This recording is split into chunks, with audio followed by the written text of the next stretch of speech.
آپ بضد تھیں کہ یہ نوجوان نسل پرخلوص اور قدردان ہے۔ آپ نے اپنی اس خوشگمانی کا نتیجہ دیکھ لیا؟ ماں پارا بیگم کے کانوں میں چودھری صاحب کی آواز گونجی۔ اس وقت وہ اپنی حویلی کے بیرونی مہمان خانے میں صوفے پر تنہا بیٹھی تھیں۔ کمرے میں چودھری صاحب کے پرفیوم اور سگار کی ملی جلی خوشبو ابھی تک بکھری تھی۔ ان کے سامنے رکھی میز کی براؤن چمکتی سطح پر آبزرور کے 3 ایڈیشن بکھرے تھے۔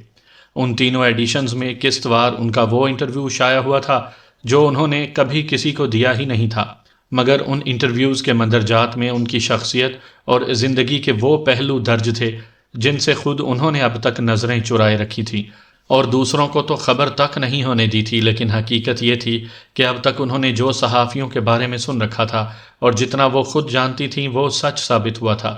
صحافی اگر کسی شخص کی زندگی کے بخیے ادھیڑنے پر اتر آئے تو وہ ٹانکا تک ادھیڑ دیتا ہے جو نادانستگی میں لگ جاتا ہے، اور وہ بھی بظاہر کہیں نظر بھی نہیں آتا۔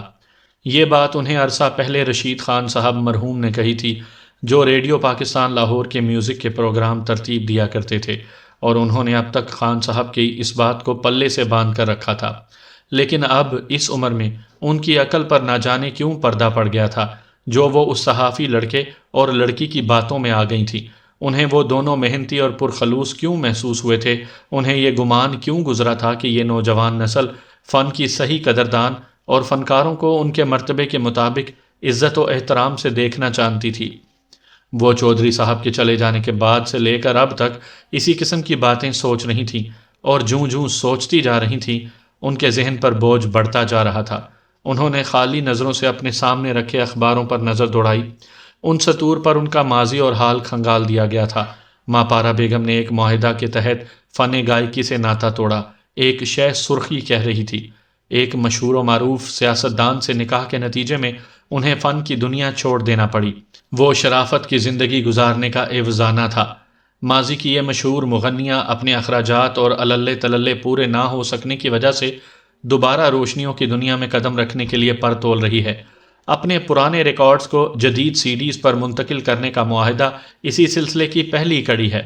حویلی میں موجود قیمتی نوادرات اور سامان آسائش و زیبائش میں سے بیشتر ماں پارا بیگم کے حسن و فن کا افزانہ ہیں، لیکن بہرحال یہ سب قیمتی اثاثہ بننے کے قابل ہیں جن کو حکومتی سرپرستی ملنی چاہیے۔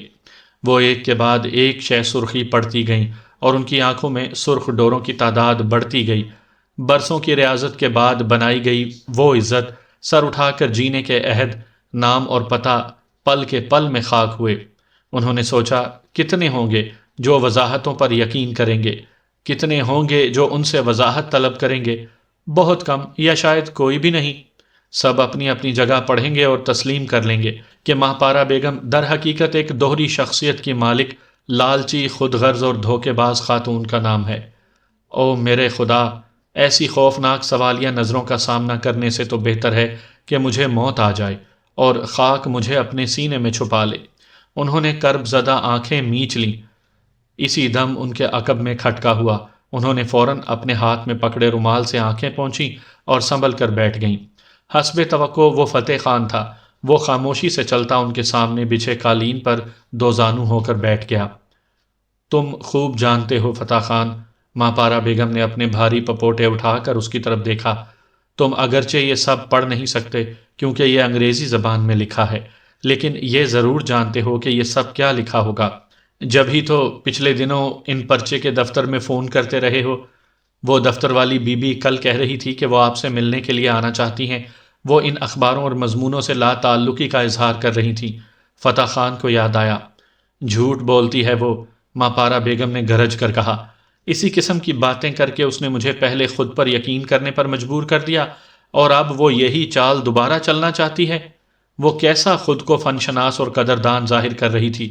جو کہانی اس نے اپنے کسی عزیز کے متعلق مجھے سنائی تھی، اسی نے مجھے یقین دلایا کہ یہ لڑکی فنکار دوست گھرانے سے تعلق رکھتی ہوگی، جب ہی اتنا کچھ جانتی ہے، مگر حقیقت میں وہ بھی اسی مکار ٹولے کی فرد نکلی جو دوسروں کی شخصیتوں اور کرداروں کے چیتھڑے اڑاتے پھرتے ہیں۔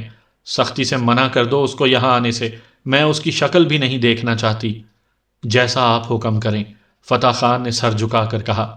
آپ ان لوگوں کو نوٹس کیوں نہیں دیتی؟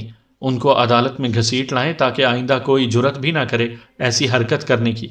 جرت تو آج تک کسی نے کی ہی نہیں تھی، یہ جرت تو ہم نے خود انہیں دی کہ وہ ہمارے بارے میں سوچیں اور اس طرح نکتہ ترازیاں کریں۔ ماں پارا بیگم نے مضبوط آواز میں کہا۔ پھر آپ ان پر کیس کروا دیں۔ فتح خان نے اپنی عقل کے مطابق مشورہ دیا۔ نہیں، ماں پارا بیگم کے لہجے میں قطعیت تھی۔ ایسا وہ کرتا ہے جس کے من میں چور ہو اور جو چوٹ کھائے ہوئے سانپ کی طرح پھنکارتا پھرتا ہو۔ ایسا وہ کرتا ہے جو جوش جذبات میں آ جاتا ہے۔ ہماری عمر اب ایسے دور سے بہت آگے نکل چکی ہے۔ ہماری عمر کا تقاضا یہ ہے کہ ایسی اوچھی باتوں کے جواب میں مکمل خاموشی اختیار کر لیں۔ ایک دن ایسا آئے گا جب یہ ساری لن ترانیاں اپنی موت آپ مر جائیں گی۔ آپ بہتر سمجھتی ہیں۔ فتح خان نے ہولے سے سر جھکا لیا۔ بیگم صاحبہ، فون آیا ہے ان بی بی کا جو رسالے کے دفتر سے آتی ہیں۔ بسنتی ہاتھ میں کارڈ لیس فون پکڑے اندر داخل ہوئی۔ مجھے ان بی بی سے کوئی بات نہیں کرنی، منع کر دو ان کو، ماں پارا بیگم نے کہا۔ وہ کہہ رہی ہیں کہ انہیں آپ کی غلط فہمی دور کرنی ہے، اسی لیے وہ آپ سے یہاں آنے کی اجازت مانگنا چاہتی ہیں۔ بسنتی نے فون کان سے لگا کر منع کرنے کے جواب میں یہ بات سن کر کہا، نہ تو مجھے کوئی غلط فہمی ہوئی ہے، نہ ہی مجھے اسے دور کرنا ہے۔ ان بی بی سے کہہ دو کہ یہ تجربہ اس عمر میں خوب رہا، کم سے کم مجھے معصومیت کے اندر چھپی منافقت کا تو بخوبی اندازہ ہو گیا، ماں پارا بیگم نے کہا۔ بسنتی نے ان کا جواب رسیور پر دہرا کر آف کا بٹن دبا دیا۔ معذرت کرنے کی آڑ میں کوئی اور بات سن کر اس کی کوئی نئی کہانی بنا دیں گی محترمہ، ماں پارا بیگم دل میں سوچ رہی تھی۔ وہ ستار سیکھنے کا شوقین لڑکا تو نہیں آیا؟ فتح خان کو اٹھتے دیکھ کر انہیں خیال آیا، نہیں حضور، بہت سمجھایا تھا اس کو میں نے، وقتی شوق کی خاطر وقت اور پیسہ برباد مت کرو، لیکن اس کی سمجھ میں یہ بات نہیں آئی۔ دیکھ لو چند دن کی آمد کے بعد غائب ہو گیا۔ ویسے لڑکا تھا خوش مزاج بیگم صاحبہ، اس نے چند دنوں میں ہی اپنی باتوں سے آپ کا دل مول لیا۔ فتح خان نے ان کا موڈ بہتر ہوتے دیکھ کر مسکرا کر کہا، ہاں یہ تو ہے۔ ماں پارا بیگم کا اب وہ لڑکا یاد آنے لگا جو خوش شکل بھی تھا اور خوش مزاج بھی۔ ستار سیکھنے سے زیادہ وہ انہیں ادھر ادھر کی باتوں میں لگائے رکھتا تھا اور ستار بجانے کے دوران اکسا کر ان سے کسی غزل کا ایک آدھ شعر، کسی گیت کا کوئی بول یا کوئی مشہور دھن ضرور سن لیتا تھا، اور پھر شرارت سے آنکھ دبا کر کہتا، خدا کی قسم اگر میں آپ کی جوانی میں آپ سے ملا ہوتا تو فوراً آپ کی شکل و صورت، آواز اور انداز و اطوار پر جی جان سے عاشق ہو جاتا۔ وہ ان کا انوکھا شاگرد تھا جسے وہ واقعی دل سے یاد کر رہی تھیں۔ سمیہ سلطانہ کا پہلا ڈرامہ آن ایئر گیا اور اسے اپنی توقع سے بڑھ کر پذیرائی ملی، کیونکہ وہ اس ڈرامے کے آن ایئر ہونے سے پہلے ہی اتنی پبلسٹی اور شہرت پا چکی تھی کہ لوگوں نے اسے ایک ابھرتی ہوئی ہنرمند فنکارہ کے طور پر قبول کر لیا تھا۔ اس نے چند اشتہاروں میں ماڈلنگ کی تھی، وہ بھی دیکھنے والوں کو پسند آئے تھے، خصوصاً سافٹ ڈرنک کا وہ اشتہار جس میں وہ اپنے دانتوں کی نمائش کرتے ہوئے کہتی تھی، have it for reaction. اس اشتہار کے بڑے بڑے بورڈ شہر کے مختلف علاقوں میں لگے تھے جن پر سمیہ سلطانہ کی تصویر پینٹ کی گئی تھی۔ رات کے وقت مصنوعی روشنیوں میں جب یہ بورڈ چمکتے تھے تو سمیہ کے گھر والوں اور قریبی رشتہ داروں کو عجیب سی خوشی اور فخر محسوس ہوتا تھا۔ وہ لڑکی کتنی مشہور ہو چکی تھی جسے کل تک خاندان میں کوئی خاص اہمیت حاصل نہیں تھی۔ خاندان کی لڑکیاں اپنے اسکولوں اور کالجوں میں ہم جولیوں کے سامنے بڑے تفاخر سے اپنے اور سمیہ کے درمیان رشتہ داری کی نوعیت اور قربت کو بیان کرتیں۔ خاندان کے لڑکے امید لگا کر بیٹھنے لگے تھے کہ سمیہ کی نظر انتخاب یا نظر عنایت ان پر پڑے اور وہ انہیں اپنے لیے یا پھر کسی ڈرامے میں کام کرنے کے لیے اپنے ساتھ لے جائے۔ ایسے میں سمیہ کی والدہ کو سمیہ کے پہلے ڈرامے کی کامیابی کا جشن منانے کا خیال سوچ گیا، جس میں وہ دور و نزدیک کے تمام رشتہ داروں اور پرانے محلے داروں کو بلانے کا ارادہ رکھتی تھیں۔ سمیہ نے بخوشی یہ تقریب برپا کرنے کی رضامندی دے دی تھی اور اب اس کی امی جان سے اس کی تیاریوں میں مصروف تھیں۔ 2 من چاول، 4 من گوشت، پیاز، مسالے، لہسن، ادرک، گھی، اس روز وہ اپنے حساب سے سامان کی فہرست تیار کر رہی تھیں جب سمیہ نے ناخن فائل کرتے ہوئے انہیں ٹوکا، یہ کیا امی، آپ اتنا سامان کاہے کو منگوانے کا ارادہ رکھتی ہیں؟ تو دعوت میں کیا لوگوں کو ہوا کھلواؤں گی؟ امی یوں ٹوکے جانے پر برا فروختہ ہو گئیں۔ یہ میں نے کب کہا؟ سمیہ نے ماتھے پر تیوری ڈال کر کہا، میں نے تو محض یہ پوچھا ہے کہ یہ سارا سامان منگوا کر کیا خود دیگیں پکائیں گی؟ میں کیوں پکاؤں گی؟ کیا شہر بھر کے نائی مر گئے ہیں؟ آپ میری بات کا مطلب سمجھے بغیر خفا ہوئے جا رہی ہیں۔ سمیہ نے اب کے آواز کی پچ کم کرتے ہوئے کہا، آپ شاید بھول رہی ہیں کہ اب لوگ ذرا ذرا سی دعوت پر یوں سامان منگوا کر دیگے نہیں چڑھاتے، اب یہ کام کیٹرنگ سروس والوں نے اپنے ذمہ لے لیا ہے۔ جگہ جگہ نت نئے ناموں سے پکوان سینٹر کھل چکے ہیں، اب تو اموات پر بھی لوگ یوں ہی کھانا منگوا کر کھلا دیتے ہیں۔ اے لو، امی نے ہاتھ میں پکڑا کاغذ میز پر پھینکتے ہوئے کہا، خاک ذائقہ ہوتا ہوگا ان نام کے نائیوں کے پکائے کھانوں میں۔ ہمارے ہاں تو شروع ہی سے ایک ہی خاندان نسل در نسل تقریبات پر کھانا پکاتا چلا آیا ہے۔ ان کی آج کی نسل کے بچے بھی یہی کام کرتے ہیں، اور جو ذائقہ ان کے ہاتھ اور ترکیبوں میں ہے وہ مجھے تو کہیں اور نظر نہیں آیا۔ آپ ذرا ان کے متعلق معلوم تو کریں۔ سمیہ نے دوبارہ سے ناخن فائل کرنا شروع کرتے ہوئے کہا، یقیناً انہوں نے اپنا کوئی کیٹرنگ اور ڈیکوریشن سینٹر کھول لیا ہوگا۔ یہ تو زمانے کا دستور ہوتا ہے امی، جسے سب ہنرمند لوگوں کو اپنانا پڑتا ہے۔ یہ جگہ جگہ جو لوگ ایسے سینٹر کھول کر بیٹھے ہیں نا، ان کے آباء و اجداد یہی کام کرتے رہے تھے، یہ ان کا خاندانی پیشہ ہے، بس ان کے انداز بدل گئے ہیں۔ میں تمہارے ابا سے کہوں گی خود جا کر غلام حسین نائی کے بیٹے کا پتہ کریں گے، اگر اس نے بھی یہ سینٹر وینٹر کھول لیا ہے تو ٹھیک ہے، سارا انتظام وہی کر لے گا، ورنہ یہاں آ کر دیگیں پکائے گا پرانے طریقے سے۔ میں خاندان برادری کو بلا کر اپنی ناک کٹوانا نہیں چاہتی، امی نے فیصلہ دیا۔ ارے میری بھولی امی، خاندان برادری والوں کو مروب کرنے کا بہترین طریقہ یہ ہے کہ جدید قسم کی کیٹرنگ سروس والوں سے سارے انتظامات کیے جائیں تاکہ لوگوں کو پتہ چل سکے کہ ہمارا سٹیٹس کتنا بدل گیا ہے۔ غلام حسین نائی اور اس کے بیٹے کا ہاتھ کا ذائقہ تو ان سب کو معلوم ہے، کوئی نئی چیز چکھائیں ان کو۔ میں تو پہلے ہی کہتی ہوں سمیہ، اتنی سیانی نہ ہوتی تو بھلا اتنی ترقی کیسے کرتی۔ امی کو یکدم ہی بیٹی کی عقل مندی پر ناز ہوا۔ تیری بہنوں اور ان کے بچوں کے جوڑے بھی بنوانے ہیں میں نے، ابھی اپنے ڈرائیور سے کہہ کر مجھے بازار تک تو لے چل۔ پھر انہیں یاد آیا وہ لڑکا حسن نہیں آیا اتنے دنوں سے، اس روز اس کی وجہ سے تیری آپا کے ساتھ خواہ مخواہ ہی میری منہ ماری ہو گئی۔ حسن کی وجہ سے؟ سمیہ کو حیرت ہوئی، وہ کیوں؟ بس، امی نے ہاتھ اٹھا کر کہا، وہی جاہلوں والے سیاپے جوان لڑکوں کے ساتھ سمیہ سلطانہ کیوں پھرتی ہے، سسرال میں میری عزت خراب ہوتی ہے۔ عزت کیا ہوتی ہے یہ ان کے سسرال والے جانتے ہیں کیا؟ سمیہ نے ابرو چڑھا کر پوچھا۔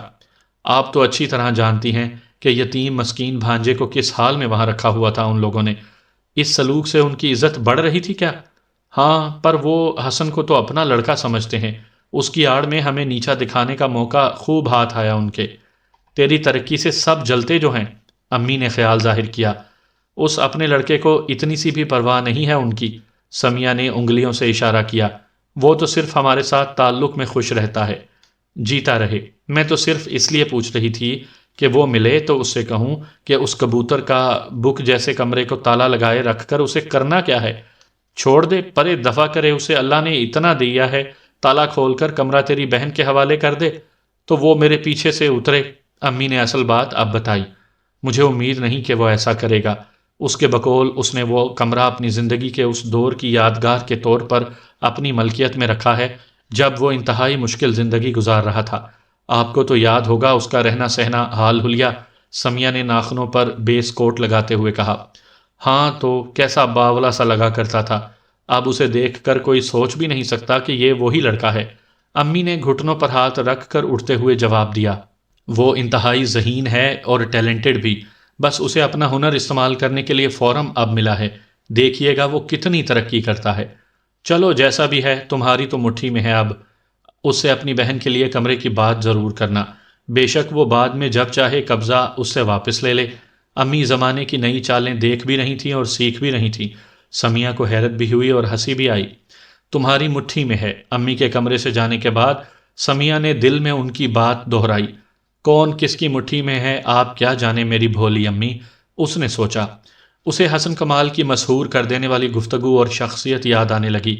اپنی کچھ عرصے پہلے کی زندگی میں اس نے کبھی سوچا بھی نہیں تھا کہ حسن کمال جیسی آئیڈیل شخصیت یوں اس کے قریب آ جائے گی، اور جو وہ قریب آیا تھا تو سمیہ نے سوچا تھا کہ اس سے بہتر شخص اس نے دنیا میں کوئی دوسرا کبھی دیکھا ہی نہیں تھا۔ یہ تو طے ہے کہ برادری والوں کی دعوت میں سب سے پہلے تمہیں مدعو کیا جائے گا، کیونکہ تم برادری کے ممبر بھی ہو اور دل پر بھی تمہارا قبضہ ہے، اس نے سوچا اور مسکرا دی تھی۔ میری سمجھ میں نہیں آ رہا کہ تم اتنے الجھے ہوئے اور پریشان کیوں ہو، شازیہ نے فیضان کو غور سے دیکھتے ہوئے تیسری مرتبہ یہ بات کہی تھی۔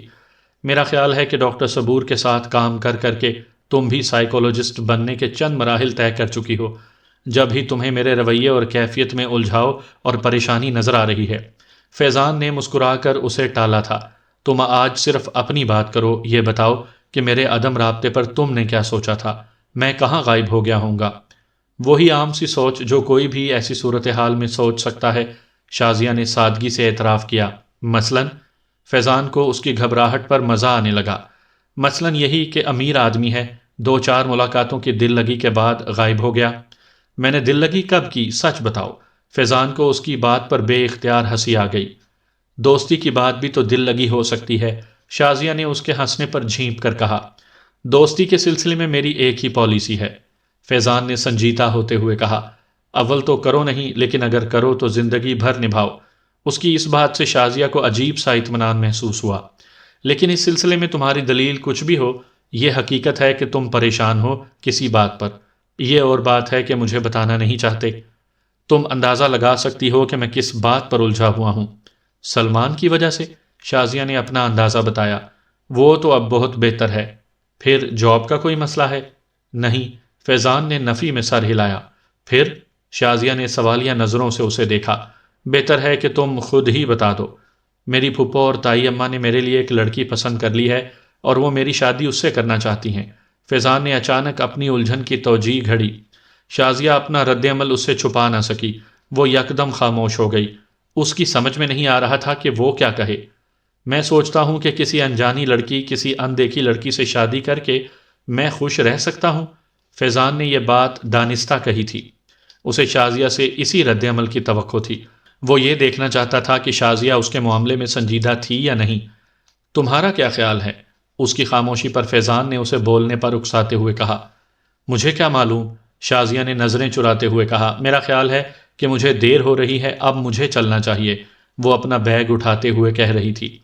اچانک تمہیں دیر ہو جانے کا خیال آ گیا؟ فیضان اس کی گھبراہٹ سے محظوظ ہونے لگا۔ بیٹھو، ابھی مجھے تم سے کچھ اہم باتیں کرنی ہیں۔ مگر شازیہ اس کی بات سن کر جس کیفیت کا شکار ہو چکی تھی، اس کا اظہار اس کے لیے مشکل ہو رہا تھا۔ وہ فیضان کی نظروں سے دور ہو جانا چاہتی تھی۔